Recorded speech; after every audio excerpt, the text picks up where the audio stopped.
Bonsoir, bienvenue sur Team Sport en ce mercredi 19 octobre 2022. Il est 20h, nous sommes pas du tout en retard, c'est l'heure prévue, tout à fait pour l'émission. Non, on en reparlera plus tard de ce retard, les amis. Bonsoir à tous, ce soir, nouvelle émission, la deuxième de cette saison numéro 2. Avec en ma compagnie toujours la même équipe autour de moi. Bonsoir Tony. Bonsoir à tous, salut les copains. Salut. Bonsoir Victor. Bonsoir. Bonsoir Tanguy. Salut tout le monde. Et bonsoir Alexis. Salut la populace. Vous l'avez remarqué, non, il est 20h, nous avons bien une heure de retard effectivement. Pas du Voilà. tout, c'est le décalage horaire. Au nom de toute l'équipe, je souhaite évidemment m'excuser. Voilà, pour différents problèmes techniques, cette émission se lance seulement maintenant à 20h. Je remercie aussi Edgar qui a tout fait pour que cette émission se tienne tout de même parce qu'on a cru annuler le live. Merci, il y a Edgar. quelques minutes. Edgar et Etienne aussi. Et Etienne, Etienne de Saint-Etienne, merci Etienne. Voilà. On vous remercie en tout cas pour ce live et donc cette émission aura bien lieu. Voilà aussi pour les temps de l'atmosphère, on a ce dessin qui nous parvient de Lily, 21 ans, regardez. Petit logo Oh, Twitch. c'est On mignon. pense à elle, notre community manager. On pense à elle quand même. Voilà, un petit dessin. C'est 22 plutôt bien réalisé quand même. Et Jean-Luc Reichmann n'a qu'à bien se tenir. Ah bah oui, elle a 22 maintenant. Et Petits enfants, petit les logo secondes. Team Sport, Tony. Réalisé Parfait. par un certain Tony, 10 Voilà. ans. Bon, c'est provisoire, vous inquiétez pas, c'est. Voilà, faut apporter un peu de. Oui, c'est beau mon loulou. Merci. C'est très beau. Merci. Alors avant de donner le sommaire de cette émission, je tiens aussi à m'excuser, c'est pour la semaine dernière, messieurs, puisque là il va couper au bout de 40 minutes. Aïe, Vous aïe, n'avez pas aïe. pu assister à la fin de l'émission, aux infos sport oracle et bien sûr au quiz. Alors je reviendrai au quiz tout à l'heure et au classement par points, vous dire qui est en tête, qui n'a pas encore marqué de points. Et puis donc voilà, on fera les questions tout à l'heure. Allez messieurs, vous êtes 9 personnes alors que j'ai un message de Black Corvette qui nous dit du temps ce soir pour suivre les prestations de la team. Content de vous retrouver les gars, bonsoir à tous. Et bien bonsoir à toi également On Black te Corvette. salue Black Corvette. Salut. Voilà. Alors ce soir, mesdames et messieurs, nous allons parler du Ballon d'Or. Un petit débrief sur la 66e édition. Cette cérémonie qui s'est tenue lundi soir. On reviendra donc sur Karim Benzema qui a été élu Ballon d'Or pour la première fois à 34 ans. On dévoilera le classement évidemment de ce Ballon d'Or avec les principaux résultats de tous les trophées remis. On parlera en football des résultats de ce week-end. On reviendra rapidement sur les deux classicos. En Liga, le Real face au Barça. En France, le faux classico, on va dire comme ça, mesdames et messieurs, Paris-Marseille. Je suis pas d'offense à la Ligue. Un peu, monsieur. Un peu. L'absence de N'Golo Kanté au mondial aussi, on évoquera, c'est officiel. Et puis les affiches principales de la Coupe de France, le 6ème tour, c'était aujourd'hui. Tout à fait, la rubrique Coupe de France qui est de retour dans Team Sport. Voilà, Yes. ça sera avec Tony. Le cyclisme sur piste, ce sera notre deuxième sujet. On évoquera le bilan des Français tout au long de cette semaine qui s'est écoulée la semaine dernière. Un peu de cyclisme sur route et quelques informations à vous donner. On aura comme troisième sujet le basket, les premiers résultats de la saison qui sont tombés hier en NBA. Le MotoGP, et puis on parlera de ce Grand Prix qui s'est tenu en Australie le week-end dernier. Et enfin, les infos sport en vrac, messieurs, avant d'aborder le quiz. Let's go. Voilà, amateur de sport ou simple curieux, vous êtes sur Team Sport et vous avez bien raison. Messieurs, Karim Benzema a remporté à 34 ans, c'était lundi, son premier ballon d'or de l'histoire. Ce ballon d'or qui vient couronner une saison tout simplement stratosphérique. Est-ce que vous me permettez, Antoine? Allez-y. Mesdames et messieurs, Karim Benzema, c'est magnifique! C'est incroyable, un Français Ballon d'Or. C'est crois plus, on n'a jamais vu ça depuis Zidane. Désolé qui a été perdu de l'autre côté. Oui, je m'en fous. Là, c'est unique. Karim Benzema, mesdames et messieurs. Cocorico, 24 ans. Cocorico. 24 ans après, comme tu le dis exactement, après Zinedine Zidane en 98. Benzema donc, sans suspense finalement, puisque l'ici ne faisait aucun doute. Je vais vous laisser la parole après, messieurs. Karim Benzema, on le savait déjà depuis quelques semaines, depuis quelques mois, qu'il allait être le Ballon d'Or. sûr. Qu'il allait être le Ballon d'Or. Tony, tu veux réagir? Oui, saison pleine, C'est avec, de avec déjà son retour en sélection qui était marquant aussi, puisqu'il nous a apporté la Ligue des Nations. On rappelle son rôle décisif, avec Mbappé, c'était le duo d'attaque français, c'était incroyable. Avec le Real Madrid, saison pleine aussi, où il a complètement porté le Real, que ce soit face à Chelsea, face au Paris Saint-Germain. Puis voilà, ils les a hissés en finale et puis ils ont gagné. Donc voilà, saison pleine complète. C'est un leader, il le montre, il le prouve. On peut voir que le Real Madrid, sans les cadres qu'ils ont perdus au fil des années, que ce soit Ronaldo, Sergio Ramos, lui il a su porter le flambeau et il a attendu longtemps. Il était l'homme de l'ombre derrière tous ces gens qui sont ces grands hommes qui sont Kroos, Ronaldo, Ramos qui gagnent souvent des trophées, plus que Cristiano Ronaldo pour le coup, mais là c'est son tour et il le mérite. Là, on a vu une photo tournée cette semaine, on a vu une photo tournée cette semaine qui était assez marrante, assez cocasse. Il y a quelques années, on voyait Ramos, Ronaldo, Toni Kroos qui étaient tous devant sur une seule et même photo et Karim Benzema qui les applaudissait derrière. Et bon, maintenant, il fait partie d'eux et c'est juste magnifique, quoi. C'est incroyable. C'est vrai. Karim Benzema, Ballon d'Or. Je rappelle quand même ces statistiques stratosphériques. L'année dernière, en Liga, c'est 27 buts en 32 matchs. C'est pour vous dire le ratio quand même. Bon. Et en Ligue des Champions, 15 buts en 12 matchs. Voilà, c'est quand même des statistiques assez impressionnantes. Peut-être une image qui vous a marqué, un moment fort de Karim Benzema, peut-être en Ligue des Champions face au PSG ou à Chelsea, parce que le Real était mal embarqué et il a retourné à lui-même des situations parfois très compliquées. Complètement, il était stratosphérique et c'est ce qui fait sa force. Et Zidane le disait dans un portrait, je ne sais plus c'était dans lequel de nos confrères, que ce soit Téléfoot ou RMC Sport, mais il avait fait Zidane disait que c'était un homme qui lâchait rien et qui justement était capable de déclencher ce truc même à la dernière minute, de ne jamais rien lâcher et toujours de changer le destin de l'équipe et du score. Et du coup, bah, voilà, c'est un grand joueur et il mérite tout ce qui lui arrive. Aussi, en tant que suiveur du Real, Karim Benzema, qu'est-ce que ça te fait Ballon d'Or Bah moi je suis forcément satisfait parce que encore une fois l'année dernière j'ai suivi le Real Madrid. Évidemment bon, le Real a encore gagné la Champions League et c'était pas fait d'avance hein, mais c'était pas étonnant non plus.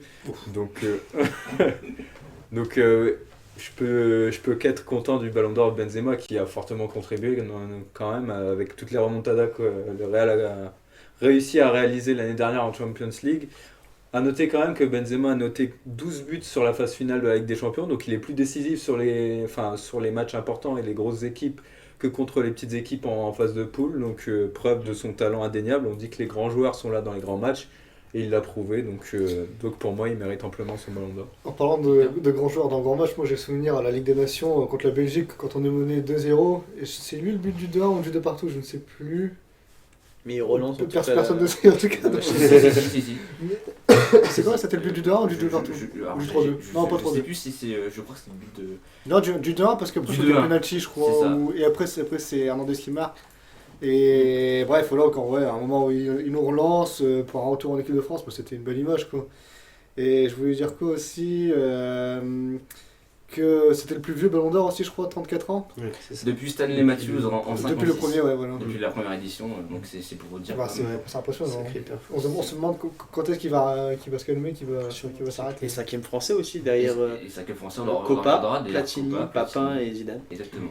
Et puis je suis aussi à souligner que c'est quand même assez bien de sa part, je trouve ça assez bien de sa part comme d'avoir dit que c'était le Ballon d'Or du peuple, dans le sens où lui qui vient, justement, ouais. lui qui vient d'un endroit assez compliqué, ses parents n'étaient pas non plus, ne roulaient pas sur l'or pendant sa jeunesse, il vient d'un endroit assez compliqué et au final il montre que la réussite est possible dans ces endroits-là en commençant difficilement dans la vie. Je pense que c'est très bien de le rappeler, d'en parler et c'est très bien de sa part. Ça montre aussi sa maturité qui à 34 ans est assez logique et ça montre aussi que son parcours a été aussi un parcours semé d'embûches mais qu'aujourd'hui il l'amène ici à l'âge de la maturité et cette maturité l'a amené à gagner le Ballon d'Or, donc c'est top.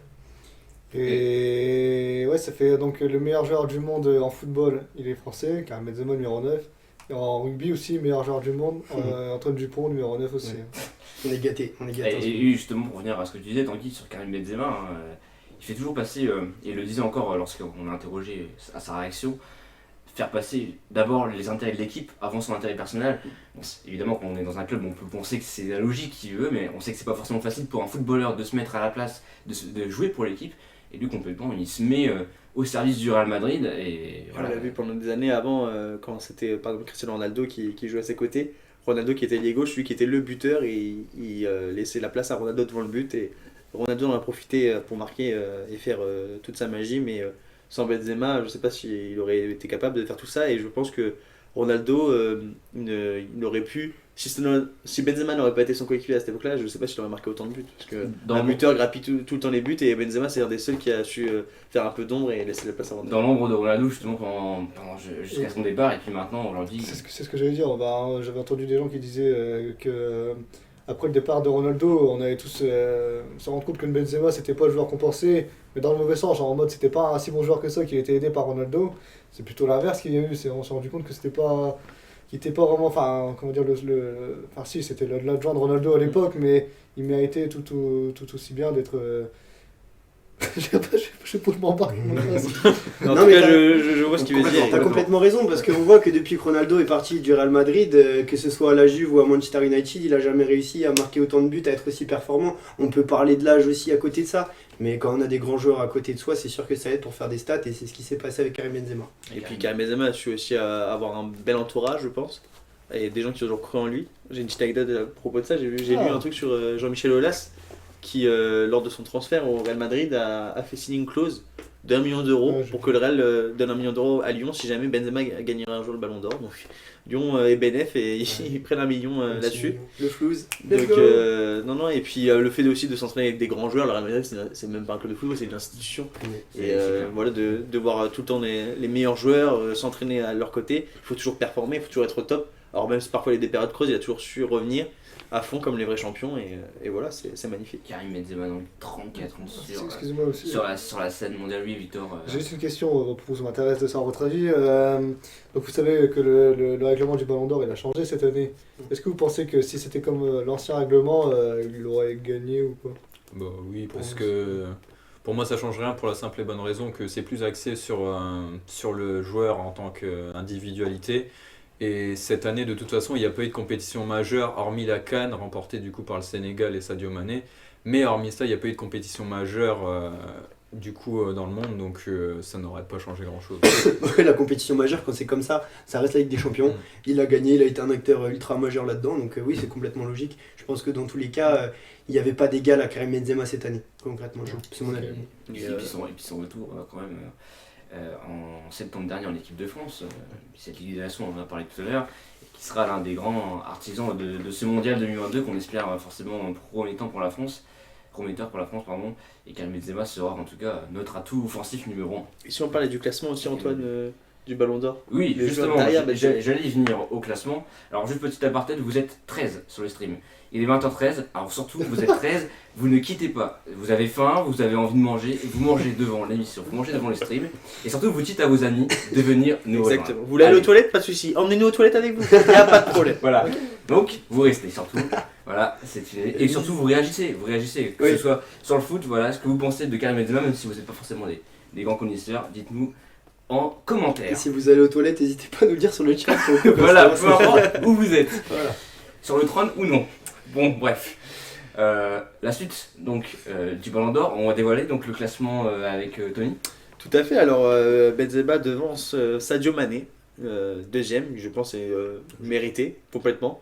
Il a fait une très bonne saison avec Liverpool, voilà, et puis je pense que les fans de Liverpool le regrettent. Maintenant, il me semble que Liverpool, ils sont 10e du classement de Première Ligue. Ils sont pas bien. Ils sont pas reviennent, bien, ouais. ils sont pas dans le top 5.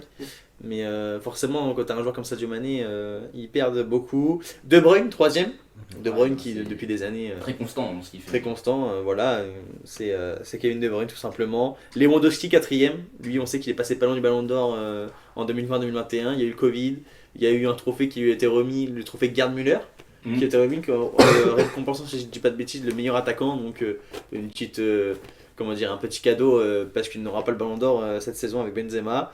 Mohamed Salah conclut ce top 5, et en parlant des Français, on a Kylian Mbappé qui est arrivé 6e, l'attaquant du Paris Saint-Germain, qui est peut-être un peu déçu, lui qui se voyait plus haut, il a notamment déclaré avant la cérémonie, oui, qui se voyait 2e, derrière Karim Benzema. Honnêtement, c'est justement payé, hein, parce que le parcours en Ligue des Champions, il fait beaucoup, et même s'il a joué un grand rôle en 8e de finale pour le PSG, ils n'ont pas réussi à se qualifier, donc après à un moment donné, on ne peut pas non plus le mettre 3e s'il n'a pas non plus joué une grosse compétition.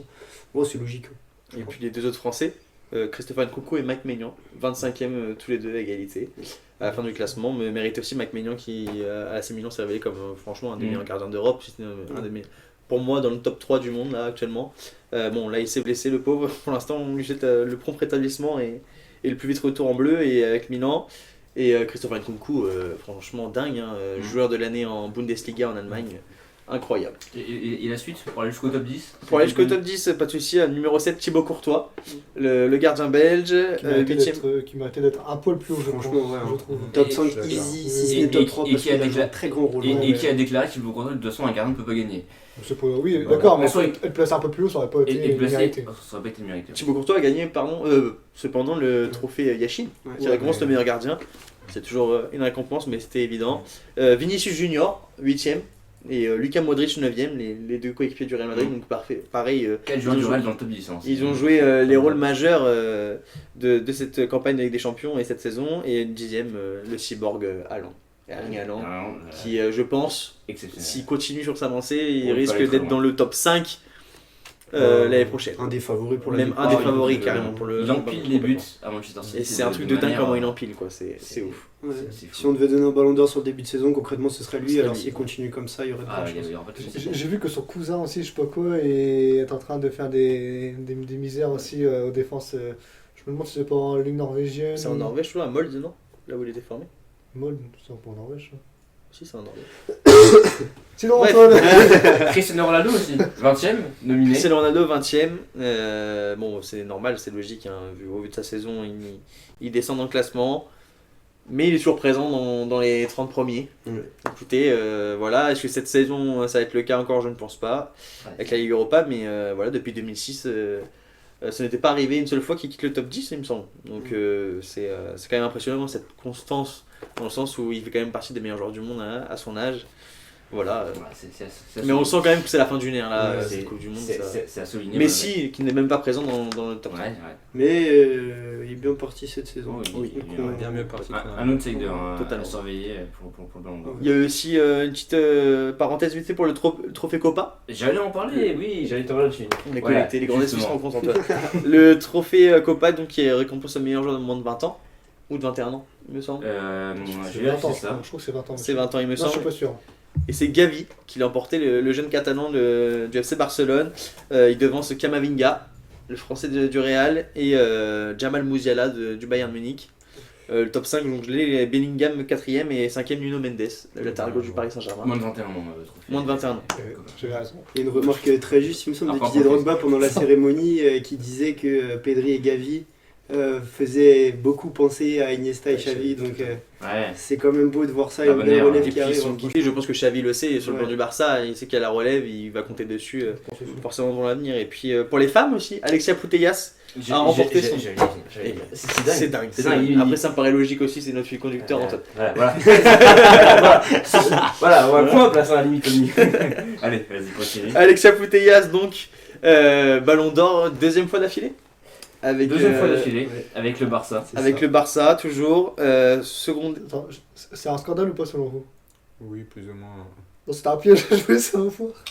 Si vous avez regardé, Je- si vous avez regardé, mais bon. Je Elle sais a pas. pas gagné de compétition majeure. Donc Elle n'a pas gagné une compétition majeure, mais après, elle a quand même des stats qui partent pour elle. Malgré sa blessure, qui Elle a pas joué le début de saison, elle Elle a a pas pas gagné joué avec l'Euro. des champions. bon. a joué l'Euro, c'est sûr. On aurait pu croire à Sam Kerr aussi, l'Australienne de Chelsea, qui arrivait troisième, et la deuxième qui est Beth Mead, excusez-moi pour la prononciation, une anglaise qui joue à Arsenal.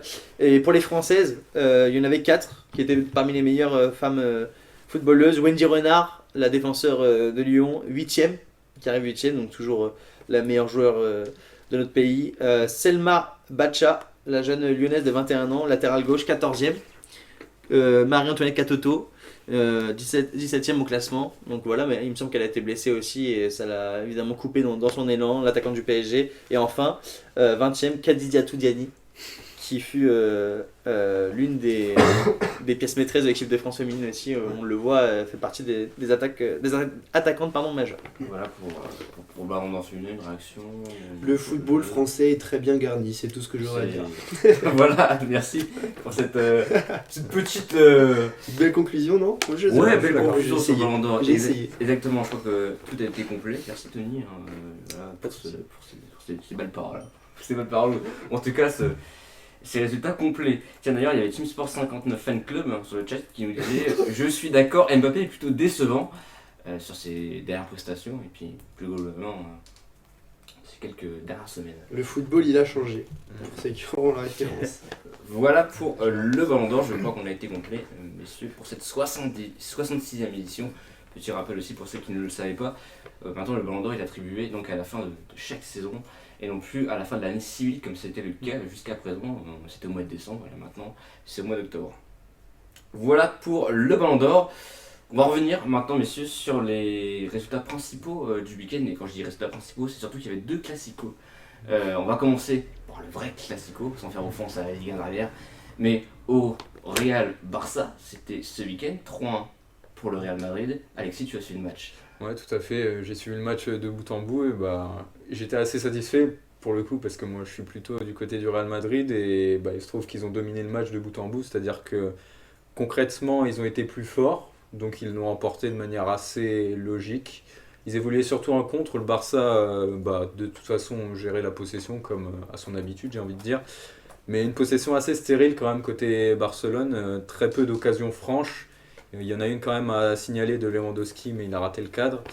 Et ensuite, le Real très très rapide en contre. Et puis Benzema a encore marqué un but, pour se donner un peu de chance une nouvelle fois avant son Ballon d'Or. Et après, ça a enchaîné. Il y a eu une légère réaction du Barça à la fin du match, mais Rodrigo a tué le suspense. Ouais, Ferran Torres a réduit la marque, mais Rodrigo, comme tu le dis, qui a marqué dans les arrêts de jeu sur penalty.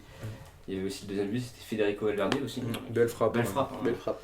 Belle frappe. Il ne l'a pas dit, mais pourquoi a-t-il suivi ce match? Parce qu'il a écrit un article, vous pouvez le retrouver sur Dico du Sport. Tout à fait. Toute la Merci pub Tony pour la pub. Voilà, exactement. Ouais. Voilà pour ce match. Le Real qui a soit. C'est un peu rapide de dire ça parce qu'il y a 3 points d'avance. Attention, le Barça fait un très bon début de saison. Mais cette prestation, Tanguy ou Victor, peut-être. Vient confirmer que le Real reste toujours au-dessus par rapport à son rival, en tout cas ces dernières années quand même. Il y a une petite quand même logique depuis quelques années. C'est clair, hein, le Real, c'est peut-être plus les Galactiques, mais quand on voit ce qu'ils font et ce qu'ils sont actuellement aussi, on voit bien que le Real domine la Liga et je pense que c'est parti pour continuer sur toute la saison encore. Après, on ne sait pas, le Barça a quand même une bonne équipe, a quand même un bon coach, a peut-être moyen de retrouver de la vitesse en cours de saison. Mais le Real a l'air quand même de mieux connaître son équipe parce que c'est des joueurs qui sont quand même majoritairement présents depuis assez longtemps. On a quand même, il y a Vinicius après qui est sur le côté qui reste quand même assez jeune, quelques jeunes par-ci par-là aussi. Mais quand on regarde par exemple au Barça, Pedri, Gavi qui reste quand même assez jeune dans l'axe, c'est très prometteur, mais c'est pas encore assez expérimenté pour aller jouer en championnat, je pense, en fin de saison. Donc le Real, pour moi, toutes ses chances d'être champion en fin de saison. Ouais. Victor ? Oui, il a tout dit. Ce qui a fait la différence clairement ce week-end, c'était surtout le milieu de terrain, entre autres Modric et Kroos, qui ont fait tous les deux des matchs assez excellents quand même, faut le dire. Et je pense que là-dessus, la jeunesse du Barça est encore un peu friable par rapport au Real, qui du coup a Kroos et Modric qui sont des vieux de la vieille. Et Tchouaméni aussi qui a fait un très bon match, faut le souligner quand même, et qui prend très bien la place de Casemiro. Et je pense que c'est ça qui a fait la différence surtout ce week-end. Ça et le réalisme du coup devant le but. Toni Kroos encore en preuve. Ouais. D'ici des ballons, des caviars même, c'est impressionnant. À son âge pourtant, parce que Toni Kroos il est plus si jeune que ça. Hein. Et étonnamment performant dans le dribble aussi. Ce week-end, il sortait de situations parfois par le dribble, ce qu'il fait pas trop parce qu'il est en déficit de vitesse on va dire par rapport à beaucoup de joueurs. Mais ce week-end, très très très performant là-dedans. Voilà pour le Real Barça. Le Real donc avec ce succès prend 3 points d'avance sur le Barça. Il y avait aussi un autre classico, alors je ne vais pas dénigrer la Ligue 1 évidemment. Tony, ce n'est pas le classico. Laissons l'Espagne faire le l'Espagne. classique. Le classique. Sortez vos bérets, sortez vos baguettes. Voilà, c'est le classique. PSG OM, plutôt une première période assez rythmée quand même. Une deuxième beaucoup moins. Le PSG qui s'impose au final 1-0 grâce à un but de Neymar, pas d'essai de Kylian Mbappé. Messieurs, le PSG qui continue son chemin, qui surtout remet on va dire les pendules à l'heure parce qu'il y a eu 3 contre-performances avant, c'est des matchs nuls, et qui là enfin, est-ce que ça peut redonner du sourire aux supporters parce que le PSG était dans une un peu spirale moyenne on va dire. On va dire que je pense qu'on est tous d'accord pour dire qu'on préfère que ça arrive maintenant, que ça arrive en février quand la Ligue des Champions reprendra, parce que le PSG, franchement, ils ont du mal actuellement.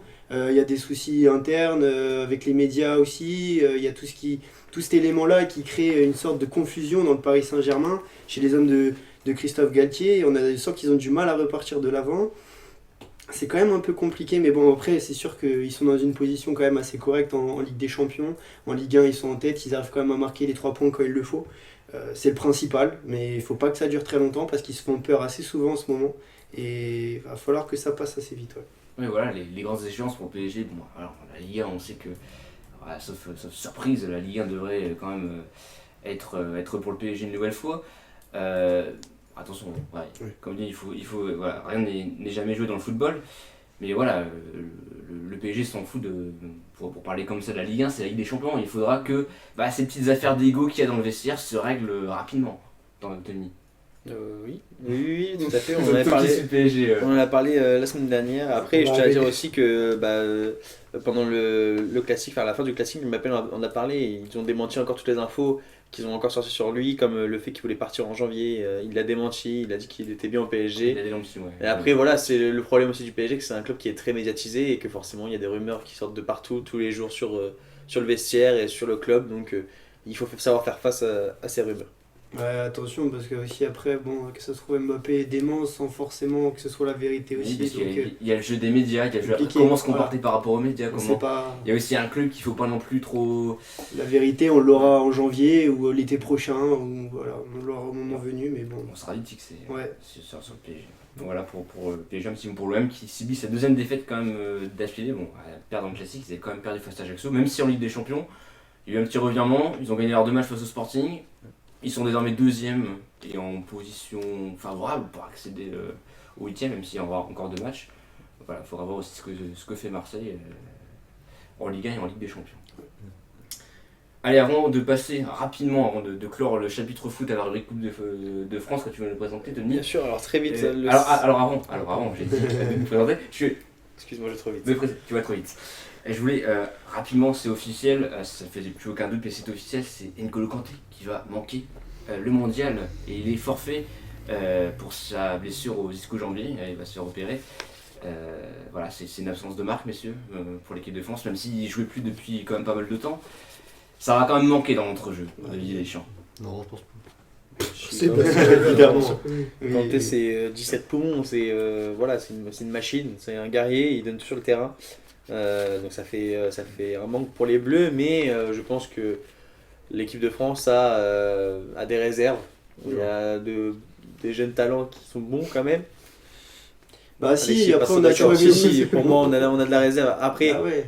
on On a. va baisser en niveau fortement quand même par rapport à un Kanté. Ah oui, mais forcément, mais on n'a pas des joueurs non plus très nuls. On a des comme joueurs. un Chouameni. Chouameni, Ouais, mais lui il était déjà présent, ils étaient tous les deux déjà pressentis pour être dans l'équipe. Bah justement, Deschamps Il va a prendre eu la le temps. place. Kanté est blessé depuis un certain moment, c'est un moment qu'il est parvenu dans l'équipe de France, il a eu le temps de faire des changements. Le jeune Fofana aussi de Monaco qui est venu, il n'a pas été souvent avec l'équipe de France, même si en club c'est autre chose.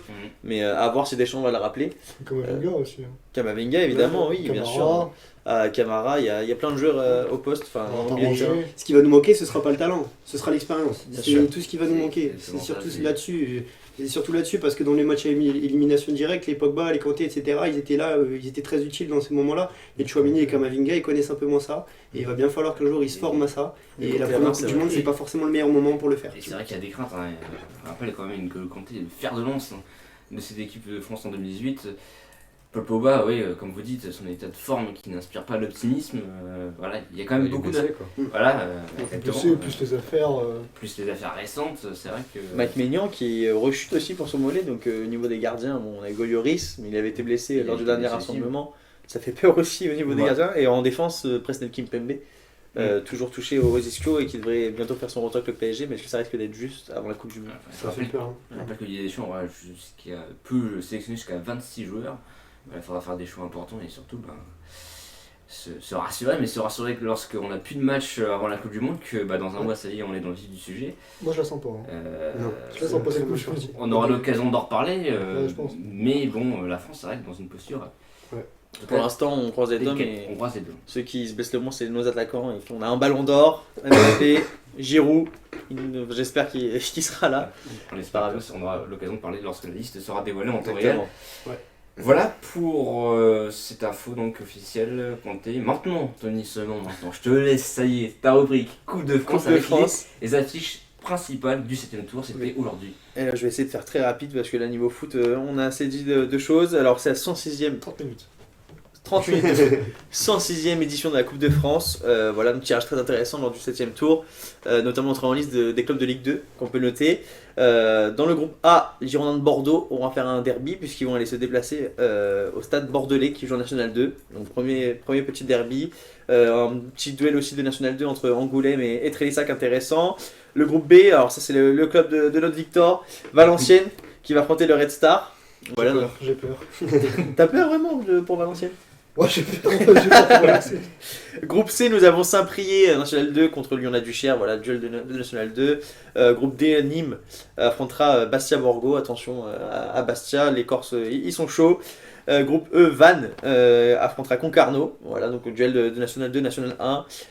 Groupe F, nous avons Le Havre et le Caen qui ont eu de bons tirages, puisque Le Havre a tiré Alençon et Caen Saint-Malo, des clubs de National 3 et National 2. Chambly, Amiens, dans le groupe G, donc là très beau duel aussi. Alexis qui va être content parce que c'est des clubs proches de chez lui. Enfin, dans le groupe H, Saint-Etienne. Donc le seul choc de club de Ligue 2, Saint-Etienne qui affrontera Rodez. Et enfin, dans le Quel groupe choc. Tu parles d'un Non. choc. choc de Ligue 2, je veux juste dire que Ouais. deux clubs de Ligue 2 se rencontrent. Et puis groupe Ça, c'est I, un match exceptionnel. Saint-Priest-Saint-Hilaire affrontera Dijon. Ça, c'est- Voilà. Et je La patrie, et je sais pas si tu l'as dit aussi, hein, mais voilà, il y aura aussi un Évreux Grand Quevilly, club de N2 Évreux face à Grand Quevilly. Petit derby régional. Qu'on suivra évidemment avec attention. Voilà pour ces matchs. Donc, vous avez le choix maintenant pour ces matchs-là. Oh, ça va être compliqué parce que franchement, les affiches. Il y a, voilà. Wow. Ne dénigrons pas cette Coupe de France quand même. Non. Les petits clubs amateurs qui rentrent. Alors maintenant, le 7ème tour, donc voilà, on commence. Les choses sérieuses qui débutent. Et puis il y aura aussi les 32e de finale. Après, les Ligue 1 qui vont rentrer en 32e. Et on aura l'occasion d'en parler. Mais en tout cas, la Coupe de France, c'est une très très belle compétition. Et voilà. Même si à la fin, les clubs amateurs, Il n'en restera qu'un. il n'en restera qu'un. Exactement. Et c'était le bon mot de la conclusion, Victor, sur le foot en tout cas. Je vous en prie. Voilà pour cette partie foot. Allez, il est 20h32, vous avez 14 sur le stream, c'est parfait, vous continuez à réagir. Black Corvette qui nous dit, et en Ligue 2, il y a le Sporting, pas Borgo. Oui, il y a Bastia aussi, le SC Bastia, t'en as parlé Tout à fait, je n'en ai pas parlé. Oh. J'ai pas parlé de tous les clubs de Ligue. Ligue 2, on m'a dit les rencontres les plus importantes Oui, là. oui, Qu'on a fait bref parce qu'on a dépassé sur la partie foot, donc voilà, Alors, j'ai coupé. la petite info sur le Sporting de Bastia, je cherche ça après. En attendant de chercher mes informations, on va passer tout de suite à notre sujet que le foot, mesdames et messieurs, le cyclisme sur piste. Oui, c'était cette semaine sur le vélodrome de Saint-Quentin en Yvelines. On va parler de ce bilan des Français, un bilan plutôt satisfaisant. 7 médailles rapportées. Messieurs, Alexis, peut-être une réaction. Alors je sais que Victor aussi, tu voulais réagir sur la performance des Français. Je vais juste vous parler des médailles d'or françaises. Médaille d'or française, et après Alexis, on parlera de ce qui s'est passé plus globalement. Tout à On fait. fait ça. Donc on va commencer par Benjamin Thomas et Donovan Grodin qui sont titrés pour la deuxième fois de l'histoire à l'américaine. Donc ils ont parfaitement dominé la course. Et j'ai une question pour vous, messieurs. Il y a C'est combien, moi qui les pose des questions ici. Non, je rigole. il y a combien de tours dans une américaine 80. Ouais, Je vais dire 60. 60. 70. Non, l'américaine, c'est 80. C'est 200, wesh. 200 C'est 200. C'est 200. Oh, purée, Autant je me pour moi. souviens plus. Autant pour moi. Et dire qu'on y était l'année dernière. Comment s'afficher devant 14 Aïe, personnes aïe, aïe, aïe, aïe, aïe, aïe. Merci Victor pour le piège. Voilà. Merci, Ah oui, l'erreur que j'ai pas suivie. Bien vu. Bon, donc ils ont fini avec 20 points d'avance devant les Britanniques et les Belges. Donc je rappelle, Benjamin Thomas, lui, qui s'était imposé en 2017 sur l'américaine. Maintenant, Mathilde Gros, elle a décroché le titre mondial de la vitesse vendredi en s'imposant devant l'allemande Emma Hinz, et donc ça c'est en demi, puis Friedrich en finale. C'est le premier sacre pour la française à 23 ans, qui représente donc un grand espoir du cyclisme français sur piste, depuis son sacre lors de l'épreuve de Kérine en 2018, à l'âge de 19 ans seulement. Ensuite, la dernière médaille française, Marie-Divine Kwame, elle a été sacrée sur 500 mètres. Elle succède donc à Félicia Bélonger, dernière française sacrée championne du monde de la discipline. C'était en quelle année, messieurs? J'en ai aucune idée.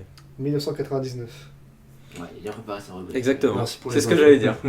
Merci, au moins, on apprend des choses dans ce On sport, apprend c'est des aussi choses. ça, l'échange entre nous. Et puis un mot pour conclure sur ce que tu as dit, Victor, Cocorico. Cocorico. Bilan, avant de parler aussi de ce qui s'est passé plus globalement, bilan satisfaisant cette médaille ou Contrasté. on pouvait Contrasté, ouais. s'attendre à mieux. Je dis ça parce que voilà, il y a quand même, alors évidemment, c'est des commentaires à prendre avec les pincettes évidemment, et on a le droit d'avoir notre propre avis. Il y avait Florian Rousseau, responsable du programme olympique à la Fédération française de cyclisme, qui se dit: notre objectif reste les Jeux, mais ça reste un bon marqueur. Nos coureurs étaient compétitifs et on a pris beaucoup d'expérience et le public était incroyable. Ce bilan de cette médaille est très bon, on est forcément satisfait, mais il faut continuer à travailler. Il y a des déceptions quand même, Alexis. Oui, il y a des déceptions. Vigier en tête de liste, dont on attendait plus en sprint et qui n'a malheureusement rien rapporté. Ryan Elal de la même manière en sprint qui n'a pas rapporté grand chose non plus. En fait, les grandes satisfactions, c'est du coup Mathilde Gros qui a prouvé qu'elle pouvait faire partie des meilleures quand elle se donnait vraiment. Et Kwame aussi qui était un peu la révélation parce qu'on n'attendait pas forcément une première place de sa part et elle a montré qu'elle en était capable. Après, Benjamin Thomas, c'était moins une surprise parce que lui, il était déjà attendu entre guillemets vis-à-vis de ses performances de l'année dernière. Mais surtout une déception concernant les sprinters en fait. Dans le reste des épreuves, on a été relativement bon par rapport aux athlètes qui étaient impliqués, donc plutôt satisfaisant quand même pour les Bleus. Et je voulais dire un mot sur Mathilde Gros pour dire qu'elle avait souvent déçu parce que depuis son titre de champion d'Europe en 2018, j'ai dit, mais en 2017, je ne sais plus. En 2017, 2017, oui. Après, elle avait été championne d'Europe aussi, je crois, en 2018. Après ça, elle avait vraiment déçu beaucoup. Et là, je suis content pour elle parce qu'elle revient, elle montre à tout le monde que à Roubaix déjà l'année dernière, elle n'avait pas réussi. Cette année, elle y arrive. 23 ans encore. Bon, c'est jeune, hein. C'est jeune encore, donc encore, moi je pense qu'elle peut encore vraiment bien prouver. Et légère déception quand même parce qu'elle a fait 4ème au Ouais, Pierrine, quatrième, donc ouais. honnêtement c'était pas loin. Après, au vu de la course, elle était un peu trop à l'arrière sur le sprint final pour pouvoir aller jouer une médaille, et puis il y a la Colombienne qui est revenue très fort.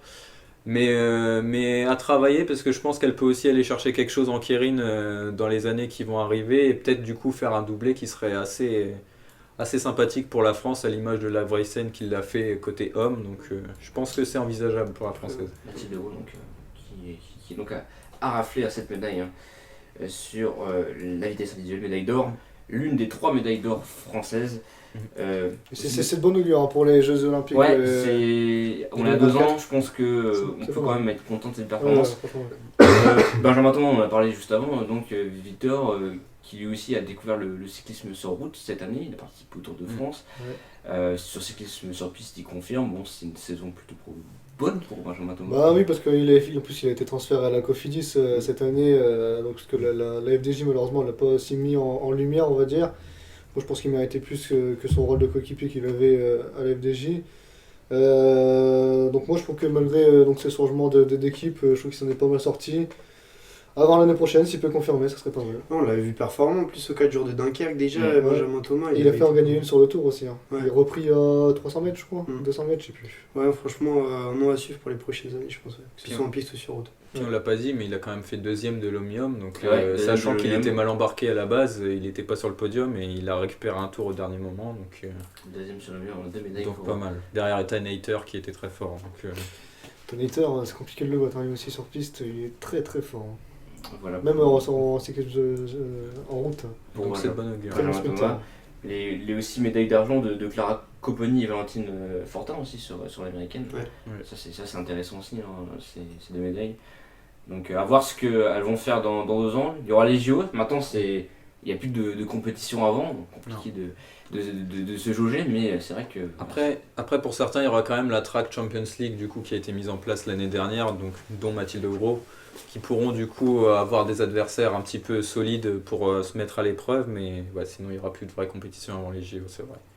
Allez, avant de faire de parler de bilan plus global, notamment on va parler de Philippe Ogana avec toi Alexis. Petit rappel des médailles, la France qui termine donc avec 7 médailles, donc en termes de médailles c'est à égalité avec l'Italie et l'Allemagne, mais l'Italie devance la France avec 4 médailles d'or. La France termine donc 3ème à égalité avec l'Allemagne, 3 médailles d'or. Donc voilà, on est 3ème au niveau des nations. C'est bon. Voilà pour les médailles. pour parler de ces championnats du monde de manière plus globale, on note aussi la performance de Philippe Ogana qui a été sacré en poursuite avec un nouveau record du monde à la clé. Il est passé sous les 4 minutes du coup au kilomètre. Seule personne à avoir fait ça, c'était Ashton Lambie, du coup l'américain, mais qui l'avait fait à 1700 mètres d'altitude, du coup quelque chose comme ça. Du coup son record n'était pas homologué. Là, Philippe Ogana, il l'a fait du coup au Vélodrome de Saint-Quentin en Yvelines à 3,59 et 36 centièmes, si je dis pas de bêtises. Donc, il a battu le record du monde et il s'est imposé en finale contre son compatriote dont j'ai oublié le nom, mais c'était un autre Italien. Trouver ça directement. C'est inadmissible. Non, mais c'est fou quand Et même. ce qui est fou en plus, c'est que on sent qu'il en garde sous la pédale au début et à la fin, il est résistible et il l'a remonté à une vitesse phénoménale et il a battu le record du monde contre toute attente.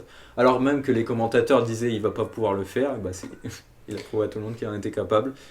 Il bat des records les uns après les autres, donc c'est phénoménal. Puis c'est quand même dingue de battre un tel record aussi après une grosse saison comme il a eu avec Ineos Grenadier. Franchement, il fait une grosse saison sur route et après il arrive en fin de saison pour tout plier en piste. Donc c'est quand même assez dingue de sa part. Philippe Ogana, un grand champion. Ouais, Philippe Ogana donc, qui rafle par la même occasion son 5e titre mondial sur la discipline après 2017, 2018, 2019 et 2020. C'est comme de sacrées performances.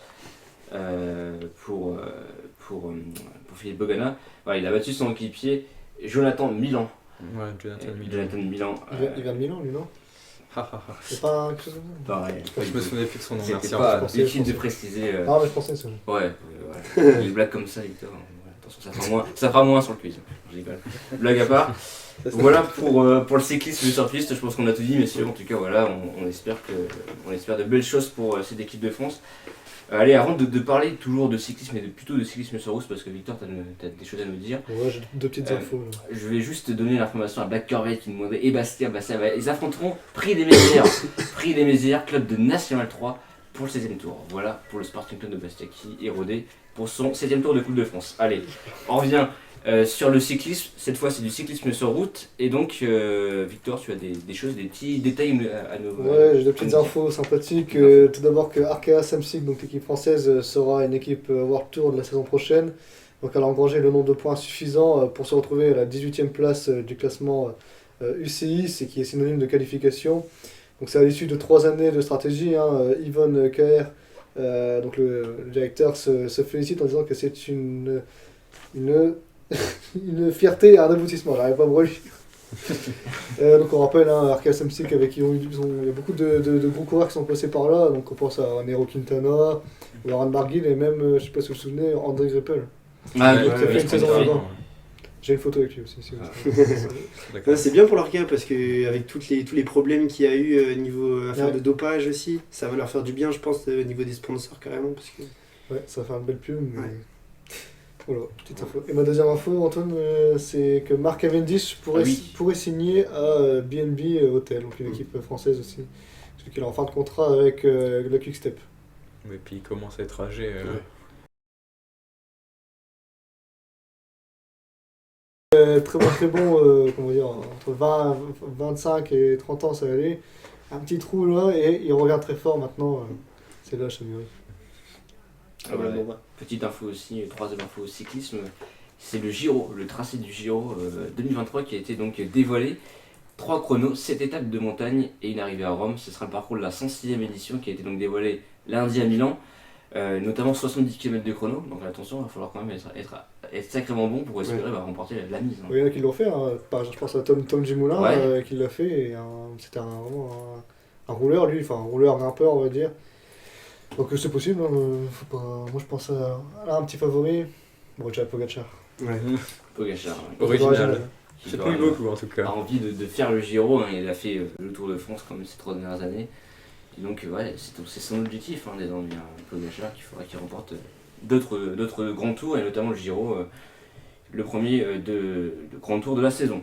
Voilà messieurs pour les championnats du monde de cyclisme sur piste. Allez, on passe maintenant au basket, la NBA, pas forcément très mise en valeur sur cette émission parce que voilà, c'est pas forcément l'actualité phare chaque semaine, mais la NBA qui reprend Il y avait 2 matchs déjà qui ont débuté hier pour cette toute nouvelle campagne avec Tanguy qui nous en parlait. Bah alors, en début de soirée, on avait les Bolton Celtics qui affrontaient les Philadelphia Sixers en ouverture de cette nouvelle saison de NBA. Victoire assez large quand même des Boston Celtics qui n'ont pas forcément été dérangés par Philadelphie. On a 35 points pour Jason Tatum qui montre encore que les Boston Celtics c'est son équipe, que c'est le franchise player de l'équipe et qu'il faudra compter sur lui cette saison. Déjà très bien parti pour être All-Star encore une fois cette saison. Jason Tatum, aujourd'hui c'est une référence et à noter en plus qu'il a récupéré 12 rebonds, donc très belle prestation pour l'Américain. Deuxième match de la soirée, Golden State qui jouait contre les Los Angeles Lakers. C'est un peu devenu une sorte de coutume de commencer la saison dans la conférence Ouest par ce match. Donc une rencontre remportée par les Warriors avec encore un Stephen Curry taille patron pour le premier match de la saison avec 33 points inscrits dès le premier match de la saison. C'est quand même assez impressionnant. À noter quand même la belle performance de LeBron James avec 31 points à l'ouverture de la saison, mais son équipe des Lakers qui perd et qui débute mal cette saison. Et donc pour rappel, la saison de NBA comptera 82 matchs cette saison. Dans chaque conférence, on a donc 15 équipes et les 7 premières seront directement qualifiées pour les playoffs et les équipes terminant entre la 8e et la 11e position s'affronteront pour déterminer la 8e équipe qui participera donc aux playoffs en fin de saison.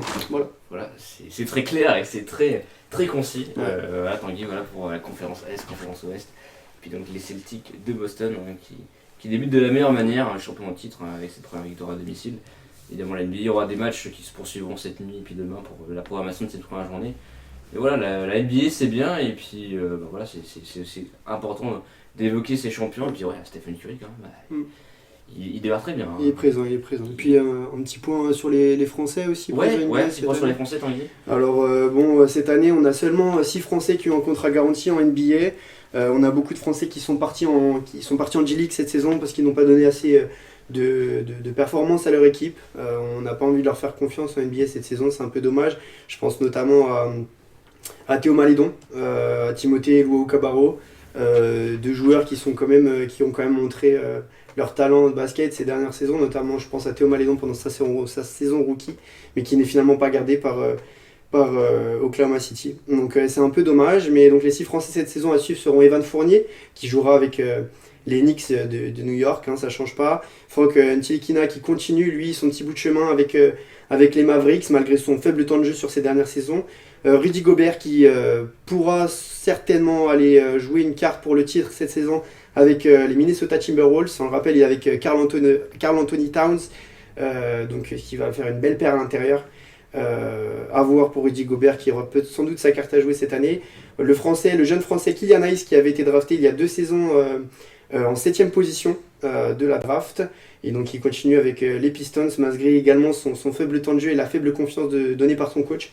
On pourra suivre également le Nicolas Batum qui poursuit encore NBA, une nouvelle saison, qui jouera cette année avec les Clippers, et un nouveau Ousmane Dieng, 19 ans, qui a été drafté cette saison par le Oklahoma City Thunder et qu'on pourra suivre du coup avec l'équipe américaine. Voilà tout. Voilà pour les infos, très précis encore une fois, Tanguy, et donc c'est français à suivre. Voilà pour la NBA. Allez, on passe au 4e sujet parce qu'on l'attend. C'est déjà 20h50. Vous êtes 9-10 sur le chat. Restez, commentez sur tous les sujets. On passe au MotoGP. Il y avait un Grand Prix, il n'y avait pas de F1, donc voilà, on met en valeur un peu plus le MotoGP ce week-end. Il y avait le Grand Prix d'Australie. Et les affaires ne se sont pas très bien passées pour Fabio Quartararo. Je sais que Tanguy, tu veux réagir. Voilà, je vais peut-être aussi laisser la parole à vous, Fabio, qui était... On va peut-être faire un récap de la performance. Peut-être, d'abord un récap de la performance, Tanguy, de Fabio, qui était encore leader avant ce Grand Prix, et puis qui n'est plus leader. Alors vas-y, petit récap. Qui était encore leader, Fabio Quartararo, qui a beaucoup de mal à retrouver de la confiance avec sa moto. Il partait 5ème devant le français Johan Zarco, et Francesco Bagnaia, son rival au championnat, partait 3ème. Mais on a vu dès le départ de la course que Fabio Quartararo manquait de confiance, qu'il était très peu allé sur sa moto. Il a fini donc par faire une erreur au 4e tour de la course, ce qui l'a fait repartir en fin de peloton. Il a finalement abandonné la course quelques tours après. Donc encore un week-end décevant pour Fabio. Sa moto ne va pas très bien, on le sait. Ça fait déjà plusieurs saisons qu'en fin de saison, il a du mal à avancer. Et Francesco Bagnaia qui reprend la tête au championnat. Peut-être aussi un aveu de faiblesse de Fabio Quartararo qui a avoué à la fin, je cite, qu'il faut que j'arrête de me concentrer sur le championnat. Et il espère aussi retrouver le plaisir de piloter. Mais je pense que ces déclarations-là, ça veut quand même dire qu'il y a quand même une sacrée perte de confiance. Et que s'il parle de ça à ce moment-là de la saison, c'est que je pense que c'est très mal parti pour lui pour la fin de saison. Ouais, je rappelle, il a pu gagner depuis le début de l'été, depuis 6 Grands Prix si je ne me trompe pas. Et qui disait aussi, pour continuer dans les déclarations, qu'il demandait une moto qui gagne des courses. Il est très critique envers sa moto. Et c'est vrai que Yamaha, voilà. Ça se passait plutôt bien en début de saison, et puis là on sent que c'est plus compliqué, d'autant qu'il ne reste plus beaucoup d'échéances. Il reste de courses et que dès la prochaine course, alors je vais vous dire où cette course se déroule, avant que Malaisie. Du coup, je reprends le calendrier. Ce sera la Malaisie. Malaisie. Le 23 octobre, tu l'as dit, tu m'as coupé, c'est bien. Non mais c'est bien. Et surtout, Francesco Bagnaia qui pourrait déjà être champion. Donc, il a 14 points d'avance sur Fabio, donc 14 points, si on fait le calcul bout de course, si Fabio fait une mauvaise course au prochain Grand Prix, ce sera terminé.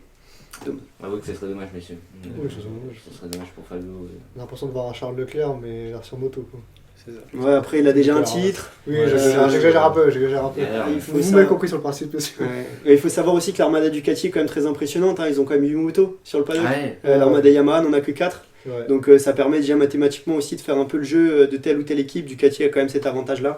On a vu aussi la semaine passée que Johan Zarco avait fait le jeu un peu de Francesco Bagnaia aussi, alors qu'il est français. Ouais. Donc voilà, c'est un peu compliqué pour Yamaha, c'est sûr, en MotoGP. Je suis peut-être à la ramasse, mais il n'y a pas Alex Marquez qui a fait 3ème ou 2ème, je ne sais plus, sur podium. Avec Marquez, il a fait. Marc Marquez. Marc Marquez, il a fait podium. Une belle course. Il revient en force après ses gros pépins. Ça fait plaisir de voir Marc Marquez, un grand champion comme ça, revenir un peu, reprendre confiance aussi avec sa Honda. Surtout que on sait que ça fait quand même 2 saisons qu'il est dans le dur, enfin même 3.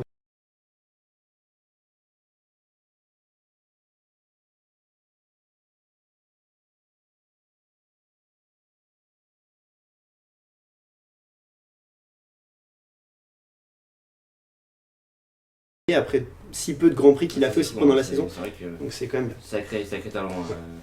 Voilà, donc 2 échéances, la Malaisie le 23 octobre, donc ce sera le week-end prochain à venir, et le 6 novembre, le Grand Prix de Valence pour finir cette saison de MotoGP. Valenciennes. Alors ces blagues-là, franchement, Victor, j'ai cru. Voilà, on peut les éviter, franchement, je pense. Non, voilà, blague à part. Allez messieurs, vous êtes encore 10. Mais vous allez rester parce que maintenant c'est les infos sport en vrac, et derrière il y a le quiz, alors surtout vous restez jusqu'au quiz parce que le quiz c'est quand même quelque chose. Voilà. Je vais vous dire, il y a notamment le classement, je vais vous dire qui pour l'instant a bien négocié le premier virage, qui a mal négocié le premier virage, voilà. Je reparle juste après dans quelques minutes. On le sait, pas besoin de le répéter. Mais d'abord, non, parce que le live a coupé au bout de 40 minutes la semaine dernière. Ah oui, c'est nous vrai. on le sait, mais les auditeurs ne le savent pas. On va commencer à 0 dans ce cas. Non, ça serait dommage. Vous avez compris qui a raté le premier virage.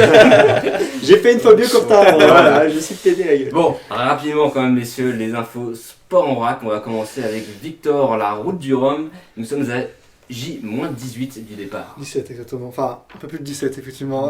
Bon, je vais pas vous dire les favoris. Antoine il a forcé tout à l'heure pour que je lui dise les favoris. J'ai dit non Antoine, c'est dans 17 jours, on a encore le temps, on a encore une émission la semaine prochaine.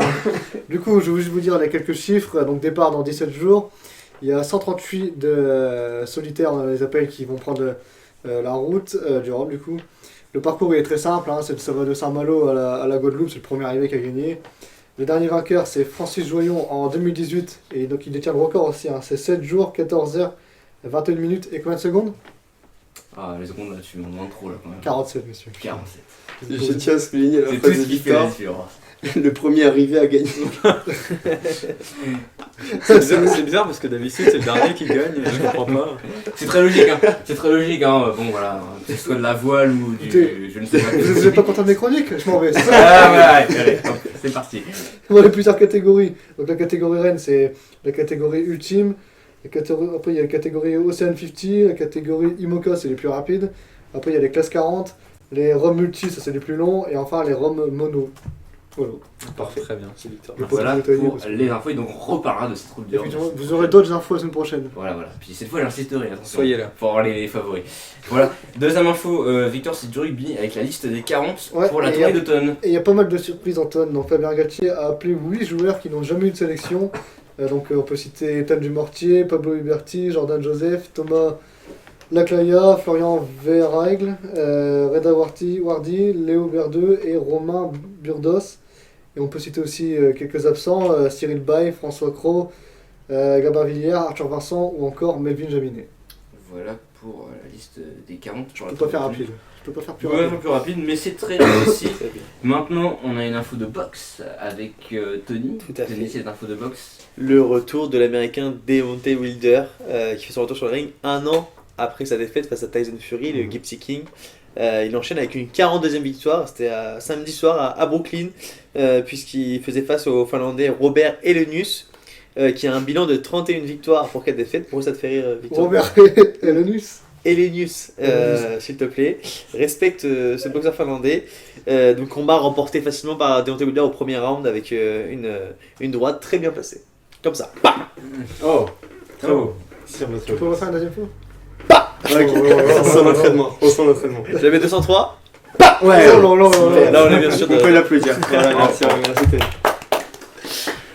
Voilà. C'est tout. Voilà pour cette info, donc Voilà. c'est très précis. Voilà pour cette info sport. On va avec une dernière info, je vais vous la donner. C'est du sport auto, ça concerne l'endurance plus particulièrement. C'est Corvette Racing qui officiellement engage une voiture en WC en 2023.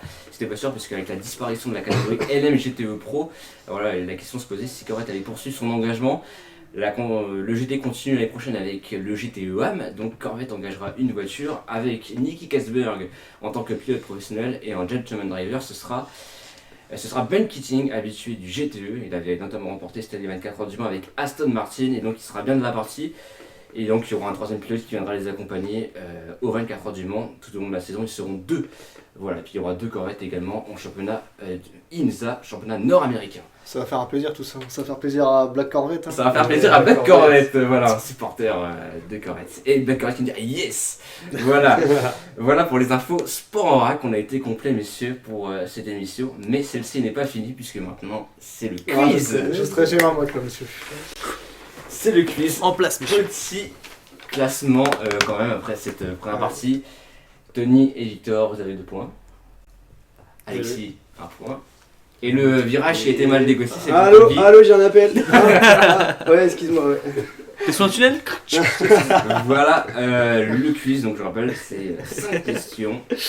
Et donc, je rappelle aussi le principe, c'est je finis d'abord de poser ma question et seulement après, vous répondez, sachant que dès que j'ai fini ma question, vous pouvez directement répondre. Il n'y a pas de je lève la main, c'est directement allez-y, messieurs. C'est le plus rapide. Alors, je veux l'équipe, messieurs, on a parlé de NBA tout à l'heure. Oh. Attention, qui est la plus titrée en NBA. Lakers. Los Angeles. Mes frères, vas-y. Très bon Tony, très bon Tony. Mec, mais je Très bon, Tony. Ça shoot ici ou quoi? Non, pas du tout. Petite célébration. Voilà, Non, pour ce premier point. Maintenant, petite question foot, on a parlé du Ballon d'Or féminin. Le Ballon d'Or féminin est décerné depuis 2018. Et je veux savoir qui a remporté le Dagobert. Ah, Dagobert. Ah, Il avait pas fini la question. J'avais pas fini ma question. Il a pas fini Bah, la question. t'avais fini quand je l'ai dit, moi. Ouais, Je laisse le point à Tanguy. Tanguy. Tanguy répond parce que Victor, tu t'as dit Beau joueur, rapide. Victor, merci. Tanguy, Il a la pression, Tanguy, il a la pression. Je vous jure, lui. qui a Fallait que je débloque, la fallait que je pression. Son Maintenant, poteur. vous savez que j'aime le foot et que j'aime aussi particulièrement le championnat de France de Ligue 2. Il attendait. Yes. Ok. Voilà. Yes. Messieurs, je veux Ah, savoir j'ai pas révisé. qui est le leader de Ligue 2. Girondin de Bordeaux. Putain, j'ai. Yes. Allez. Je sais pas pourquoi je l'ai pas dit, je sais. Cartonne, voilà. Je connais la réponse, mais je pas dit. Pour l'instant, c'est un sans faute, presque sans faute. Allez. Alors cette question, tu me l'as, comment dire, un petit peu retirée parce que ma question a porté sur un Rodiohan, mais je voulais savoir qui était le dernier vainqueur. Mais on le sait tous. Hein. Francis Joyon. Voilà, Francis Joyon, donc cette question. Bon, elle était destinée, elle est très axée Victor quand même cette Ouais, question. voilà. Du coup, il n'y a pas le point, hein. Tu lui as dit. Non, mais il n'y a pas de point à cette question. Voilà. Donc ce soir, mais sûr, que 4 questions, c'est la dernière tout simplement. On n'a pas parlé de hand. Ah, mes amis, on a parlé de hand. Et pourtant, le hand, c'est quand même bien à parler. Et c'est quand même bien de savoir qui est premier du championnat de League of League. Montpellier. Non. Le PSG. Nantes. Nantes. Je savais que c'était pas le PSG, mais Nantes. j'étais entre Montpellier et Nantes, je me rappelle J'ai plus. dit au pif, mon gars, je sais. Alors, ce soir, qui Fanny, c'est Victor qui ne prend pas de points. J'aurais pas en prendre là, monsieur. Si tu peux me permettre de faire une réclamation. Oui, allez, vas-y. La semaine dernière, Tony il a dit Jonathan David après que tout le monde l'ait dit parce qu'il a levé la main. Ah, j'avais mal fixé, Non. j'avais pas forcément établi directement les règles, ça c'était sûr. On va Vous voyez falloir- comment il est falloir écrire un vicieux ce mec règlement, hein. Vous voyez ou pas la caméra Regardez-moi cette tête de vicieux. Alexis plus Ce mec un. est un tricheur. Petit classement. Tanguy donc, qui ouvre son compteur mais qui reste à la dernière place. Et puis voilà. À 2 points à égalité, on a désormais Victor et Alexis. Mais Tony en a 4 déjà. Et Voilà. Pour le classement de ce quiz, messieurs. Et voilà, Team Sport 59 Fan Club qui nous dit Tanguy, il faut faire la remontada. Ouais, Voilà, on l'espère à ils venir. en faites pas les refs. Fan club. Bisous à notre club. Voilà le classement qui s'affiche devant vous, vous pouvez le voir à votre écran. Voilà messieurs, pour la fin de cette émission, encore une fois, désolé, un immense désolé pour le retard qu'on a eu. On espère que ça ne se reproduira plus. Bon, on s'est bien marré quand même. Hein. Faites-nous un sondage aussi pour savoir si vous préférez au final ce créneau horaire, puisqu'au final on est pas mal. Oui, voilà, voilà, c'est vrai que vous étiez quand même nombreux, enfin vous étiez quand même quelques personnes. Donc merci d'être restés jusqu'au bout, vous êtes 11 à finir ce live avec nous. Voilà, puis je dévoilerai notamment la semaine prochaine ce qui va se faire la suite aussi, le développement d'autres types de contenus sur cette chaîne et sur Team Sport. Voilà messieurs, j'étais en tout cas très content de la faire avec vous, toujours c'est un réel plaisir, un réel bonheur de la Plaisir faire avec partagé, vous. monsieur. Merci aussi à Edgar qui est derrière l'homme de l'ombre, Mikidar, qui a tout fait pour que ce live existe, pour qu'on puisse être là quand même à faire ce live devant vous, qui est derrière donc les caméras, et voilà, bravo Edgar. Ouais, bravo Edgar. Et bisous Lily aussi. Et bisous à Lily, bisous aussi à Lily qui n'était pas là, notre community manager. Et encore merci au pointé aussi. Hein. Et Au encore Pointé. merci aussi au Pointé Et à Associatif. Myriam pour le sujet. Myriam notamment, et qui nous dit, d'ailleurs il y a VAI Infocom qui nous dit top le live. Eh ben, merci, on te remercie. N'hésite pas à le partager. Celui-ci sera notamment bientôt disponible sur YouTube. J'espère. Voilà messieurs, je Ouais. crois que j'ai tout dit. Parfait. Le mot de la fin peut-être, quelqu'un, voilà. Non, bah merci à vous les gars, c'était génial, Non, impeccable. On peut s'applaudir nous-mêmes, voilà, je pense. Ah oui, c'est vrai. Ça fait plaisir Voilà. des fois aussi. Ouais. Et voilà, portez-vous bien. Et Tanguy va nous manquer. Et Tanguy va nous manquer Oui. parce que lui, il ne sera pas là la semaine prochaine. Et ouais, et j'espère que mon remplaçant pourra marquer des points pour le quiz, hein, on est une team. Voilà. hein. S'il y a un remplaçant. S'il y a un remplaçant. S'il y a un remplaçant. On va pas trop teaser tout de suite, trop vite. Non, Ah, il y aura la surprise. On s'en parlera en temps réel. Voilà, messieurs, j'étais très content de la fin en tout cas cette émission. Et je vous dis à la semaine prochaine, si vous le voulez bien. Allez, ciao, ciao. Ciao, ciao. Salut. Money dans la pocket. Blues. Oh. Thug, bandit, tu connais nos vies. La rue, les profits, touch en déposit. Jeune millionnaire, tu dans la baby. Excellent en or comme un Carter, un Didi. Concert à Tunis, concert à Alger. J'fais le tour du monde juste en niquant des madres. Détail en grossi, la street a changé. Bonne qualité, mais fini par balancer. J'aime pas la police pour une seule raison. Ils ont fait pleurer ma mère à la maison. Pourquoi je suis nerveux, pourquoi j'ai fumé, pourquoi ma vie devient celle que je voulais. Stonard, j'défie Marie-Jeanne le soir. Vivre ses rêves en enfer est un cauchemar. Ils ont changé, veulent qu'on fasse semblant de rien. Ils m'ont envié, obligé de rompre les liens. Money dans la pocket. Ah ouais? Money dans la pocket. Pocket. Le flouze. Flouze. Il faut ma dose. Il faut ma dose. Ils veulent ma peau, mais l'eau. Pourtant j'ai rien fait de mauvais. Il faut ma dose. Il faut ma dose. Ils veulent ma peau, mais l'eau. Pourtant j'ai rien fait de mauvais. Il faut ma dose. Il faut ma dose. Ils veulent ma peau, mais l'eau. Pourtant j'ai rien fait de mauvais.